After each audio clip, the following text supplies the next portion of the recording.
Branch जर म्हणलंय आम्ही तर बघायचं म्हणलं तर की पुण्यामध्ये खडकवासल्याचे जे बॅकवॉटर आहे तिथे 6.5 ते 8 एकरच्या आसपास त्याच्यामध्ये ती व्यापलेली आहे. मेनली त्याच्यामध्ये आपण टेक्स्टाईल,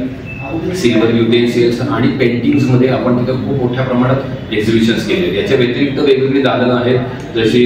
जुन्या चित्रपटांच्या काही डिस्क आहेत, जुने चित्रपटातले ओरिजिनल फोटोज आहेत, काही स्टॅम्प्स कलेक्शन्स आहेत, कुठेतरी वेपन्स आहेत, त्याच्यानंतर काळेपिटीचे छाप आहेत, असे बऱ्याच प्रकारचे वेगवेगळ्या दिग्गज आर्टिस्ट लोकांचे पेंटिंग्स आहेत. तर हे सगळं आम्ही तिथून जे केलं त्याच्यातनं एक आम्हाला अशी आयडिया आली की आपल्याकडे सुद्धा आपल्या प्रिमायसेस मध्ये असा एक कोपरा आपल्याला करता येऊ शकतो जिथे की त्या गावातल्या